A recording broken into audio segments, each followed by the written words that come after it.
Hello,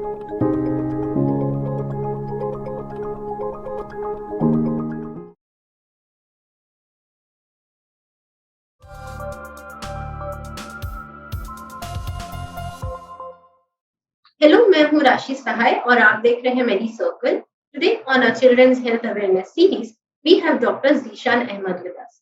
Dr. Zeeshan Ahmed रानी hospital Ranchi में paediatric इंटर्वेंसिस्ट है और पिछले 5 सालों से इन्होंने इस फील्ड में काम किया है। Welcome to Medicircle, doctor Zeeshan Ahmed. Hello, thank you Rashi for inviting me here. Scrub typhus लगभग मलेरिया जितना फैल रहा है और National Centre of Disease Controls के एनुअल रिपोर्ट 2008 और 2017 के बीच 40 स्क्रब टाइफस के आउटब्रेक हुए हैं और जिसमें से 14% ब्रेन इन्फेक्शंस में और 24% मल्टीपल ऑर्गन फेलियर के अनुसार है।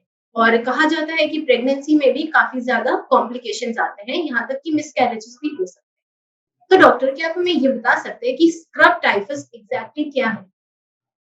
जी हाँ, स्क्रब टाइफस एक वेक्टर बॉर्न डिजीज है। मतलब ये एक ऐसी बीमारी है जो किसी एक कीड़े के काटने से होती है। और भी वेक्टर बॉर्न डिजीज हम जानते हैं, जैसे मलेरिया, डेंगू, ये सब आम लोगों के नॉलेज में है। लेकिन स्क्रब टाइफस एक ऐसी बीमारी है जो अभी भी लोग जानते नहीं है बहुत ज्यादा इसके बारे में। हालांकि ये बहुत ही ज्यादा प्रिवेलेंट है, बहुत ज्यादा फैली हुई है, लेकिन क्योंकि इसके बारे में जानकारी नहीं है ज्यादा लोगों को, इसलिए कई बार ये मिस हो जाता है। ये डायग्नोसिस मिस हो जाता है और इलाज भी मिस हो जाता है, जिसकी वजह से बहुत ज्यादा जाने जा रही है। Okay doctor.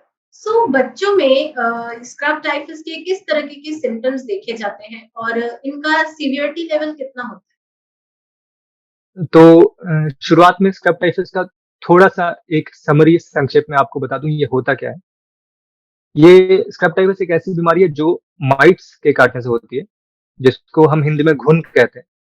ये कीड़ा बहुत ही छोटा होता है, लगभग 0.2 मिलीमीटर का, जो एक आधे सेंटीमीटर से भी कम। तो ऐसे नेकेड आई या आंखों से उतना ज्यादा दिखता नहीं है, ये इतना छोटा होता है। तो ये जो स्क्रब टाइफस का घुन होता है वो जनरली रोडेंट्स जैसे चूहों में, और ये सब चूहों, छुछुंदर, ये सब में पाया जाता है, उनके बॉडीज में होता है। और ये लाइफ साइकिल ये चूहों और चूहों में ही सीमित रह जाती है। चूहे और ये जो एक्चुअली जो स्क्रब टाइफस है उसका जो बैक्टीरिया है उसका नाम है ओरिएंशा सुसुगमुशी। तो यहाँ पे तीन चीजें इन्वॉल्व है। एक तो बैक्टीरिया जो ये स्क्रब टाइफस की बीमारी कॉज करता है, वो बैक्टीरिया रहता है वो घुन के अंदर, माइट्स, और वो माइट्स रहता है ये चूहों के शरीरों। तो ये इनका लाइफ साइकिल ही ऐसे ही घूमता रहता है। और आदमी या ह्यूमन से एक एक्सीडेंटल होस्ट है। मतलब आप अगर ऐसे चूहों के ऐसी जगह रह रहे हैं जहाँ पे बहुत ज्यादा चूहे हैं, या फिर ऐसी जगह पे रह रहे हैं जहाँ बहुत ज्यादा घुन है, तो आपको ये बैक्टीरिया आपके शरीर में आ सकता है उस घुन के काटने से। और ये बीमारी काफी पुरानी है। चाइनीज लिटरेचर में तो 300 एडी में भी ये पाया गया है। और सिर्फ इंडिया में नहीं, पूरे वर्ल्ड में काफी फैला हुआ है। इस बैक्टीरिया के नाम से ही हमें समझ में आता है कि ये एक जापानीज नाम है। तो ये जापान, ऑस्ट्रेलिया और उज्बेकिस्तान, ये वर्ल्ड मैप पे हम एक ट्राइंगल बनाएंगे। तो इस ट्राइंगल के अंदर जितने भी एरियाज आते हैं वर्ल्ड के, उस एरियाज में बहुत ज्यादा पाया जाता है। और लक्षण की बात करें तो कोई भी बुखार जो नॉर्मल एंटीबायोटिक से जा नहीं रहा है, क्योंकि शुरुआत में कोई भी डॉक्टर, हमारी इनफैक्ट हमारी डॉक्टर कम्युनिटी भी उतनी ज्यादा अवेयर नहीं है इस बीमारी के बारे में, जो प्राइमरी हेल्थ केयर के डॉक्टर्स हैं, तो वो भी शक जल्दी करते नहीं है। तो ऐसी कोई भी बुखार है जो छूट नहीं रही है, और हमने सारी दवाइयां दे दी, मलेरिया की दे दी, टाइफाइड की दे दी, वायरल फीवर के लिए हम लोग देख लिए, लेकिन उसके बावजूद 5-6 दिन हो गए, छूट नहीं रही है बुखार, तो हमें स्क्रब टाइफस को सस्पेक्ट करना चाहिए। तो पहला जो सिम्टम है तो वो तो अनडिफरेंशिएटेड फीवर ही है, एक ऐसा बुखार जो बिल्कुल छूट नहीं रहा है। उसके बाद शरीर में कमजोरी और सिर में दर्द, ये सारी चीजें भी होती हैं। तो ये तो अनकॉम्प्लिकेटेड स्क्रब टाइफस की बात कर रहे हैं हम। कॉम्प्लिकेशंस जब हो जाती है तब तो ये बहुत ही खतरनाक हो जाता है। और ये ऐसी बीमारी है कि अगर हम इसको छोड़ दें और इसका इलाज ना करें प्रॉपर एंटीबायोटिक से, तो ये जानलेवा भी हो सकता है। अबाउट 40 to 50% में अगर बिना ट्रीटमेंट के बच्चों की जान भी जाती है स्क्रब टाइफस की वजह से। तो डॉक्टर स्क्रब टाइफस के कारण क्या होते स्क्रब टाइफस का जो कारण है वो ये एक बैक्टीरियल इन्फेक्शन है। जैसे कि मैंने बताया कि इस बैक्टीरिया का नाम है ओरिएंशिया सुजुगामुशी। तो ये होता कैसे है कि जैसे स्क्रब टाइफस जो नाम आता है इसमें स्क्रब है ना, पहला वर्ड जो है स्क्रब। तो स्क्रब एक तरह का वेजिटेशन कि मतलब बहुत भारी जंगलों से एक जो घास वाले मैदान के बीच का जो वेजिटेशन होता है, छोटे छोटे पेड़ पौधे जहाँ पे होते हैं, पहले सोचा जाता था कि ये वहां पे ज्यादा पाया जाता है ये गुण। लेकिन ये एक्चुअली एक मिसनॉमर है। ये स्क्रब टाइफस हर जगह पाया जाता है, आपके बीचेस में भी पाया जाता है और अ, जैसे ट्रॉपिकल फॉरेस्ट में भी पाया जाता है। तो ऐसा नहीं है कि जहाँ स्क्रब वेजिटेशन है वहीं पर पाया जाता है। ये बहुत जगह रूरल एरियाज में भी पाया जाता है। घर में आपके अगर बहुत ज्यादा चूहे हैं वहां भी पाया जाता है। तो ये फैलता कैसे है? ये चूहों के शरीरों में जो घुन होता है, माइट, वो इंसान उसके कांटेक्ट में आता है तो ये माइट आपको काटते हैं शरीर में। वो किसी भी एरिया में आपको काट सकते हैं। वो इतना छोटा होता है कि आपको दिखता नहीं है और पता नहीं चलता कि इसने काट ली। तो ये माइट जो है आपके शरीर को में काट के उसके अंदर घुस जाता है और वहां पे फीड करता है। तो उस फीड करने के दौरान ये जो बैक्टीरिया है उस घुन से आपके शरीर में आ जाती है। तो इस तरीके से ये बैक्टीरिया आपके शरीर में फैलती है। और जब फैलती है तो ये बुखार कराती है और नॉर्मली बहुत ज्यादा वीकनेस कराती है और आपके लिम्फ ग्लैंड्स बड़े हो जाते हैं, आपके लीवर और स्प्लीन बड़े हो जाते हैं। तो ये सारे लक्षण हैं स्क्रब टाइफस।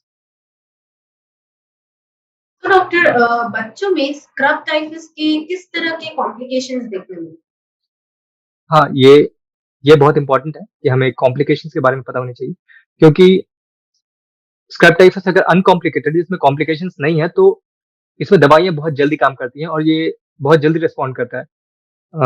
दवाइयों से 3-4 दिन में ये ठीक हो जाता है। लेकिन अगर हम लोगों ने इग्नोर किया और ज़्यादा दिन तक छोड़ दिया इसको बिना इलाज के हुए, तो काफ़ी सारे कॉम्प्लिकेशंस डेवलप हो जाते हैं। ये एक ऐसी बीमारी है जो बहुत सारे अलग-अलग ऑर्गन्स को अफ़ेक्ट करती है अगर कॉम्प्लिकेशंस हो गए तो। तो सबसे कॉमन है वो है निमोनिया, आपके फेफड़ों में निमोनिया कराता है। उसके बाद जो आते हैं एन्केफेलाइटिस, आपके ब्रेन में इन्फेक्शन करता है। उसके बाद आपके लिवर को अफेक्ट कर सकता है और मायोकार्डाइटिस यानी आपके हार्ट को भी अफेक्ट कर सकता है। जो तो प्राइमरली ये 4 ऑर्गन्स अफेक्ट करता है, वरना इसके आगे भी वो आपके किडनी को भी अफेक्ट कर सकता है। और ये जनरली जो डेथ्स होती है स्क्रब टाइफस की वजह से, वो इन कॉम्प्लिकेशंस की वजह से ही होती है। प्राइमरली स्क्रब टाइफस से नहीं होती है। उसके बाद जो कॉम्प्लिकेशंस डेवलप हो जाते हैं, तो डेथ इस कॉम्प्लिकेशंस की वजह से ही ज़्यादा होती है। हैं? तो डॉक्टर हम बच्चों को किस तरह से सेफ रख सकते हैं ताकि वो इस बीमारी का शिकार ना बने? तो इस बीमारी के जो प्रिवेंटिव मेजर्स है वो मैं आपको बता देता हूँ। इसमें क्या है कि पहले तो जो इसका जो बहुत सारी जैसे चूहों में पाया जाता है, जो घुन होता है इसका, तो हमें तो पेस्ट कंट्रोल करना पड़ेगा, मतलब हमें अपने घरों को साफ-सुथरा रखना पड़ेगा। और अगर चूहे हैं घर में, तो हमें पेस्टिसाइड से उन्हें मारना होगा। हमें अपने घरों को रोडेंट्स या चूहों से बचाना होगा, क्योंकि वो अगर रहेंगे तो उन्हीं के थ्रू ये बैक्टीरिया हमारे शरीर में आता है। पहली चीज़ ये हो गई। दूसरी चीज़, हमें ऐसी जगह नहीं जाना है जहाँ पे ये घुन ज़्यादा पाया जाता हो। जैसे बहुत ज़्यादा स्क्रब वेजिटेशन में नहीं जाना है। बहुत फार्म लैंड्स में बहुत पाए जाते हैं चूहे और ये बैक्टीरिया, वहाँ नहीं जाना है। सीवर्स के पास नहीं जाना है, जहाँ बहुत ज़्यादा गंदगी है वहाँ पे नहीं जाना है। तो इन सारी जगह जाने से हमें रुकना चाहिए, बचना चाहिए। और अगर इस जगह कभी कभी ज़रूरत से अगर जाना पड़ भी गया तो हमें बूट्स अच्छे पहनने चाहिए और फुल स्लीव्स के ट्राउज़र्स और शर्ट्स पहन के जाने चाहिए। क्योंकि जब तक ये घुन कॉन्टैक्ट में, आपके स्किन के कॉन्टैक्ट में नहीं आएगा, तब तक ये काट नहीं पाएगा, ये बहुत छोटा होता है।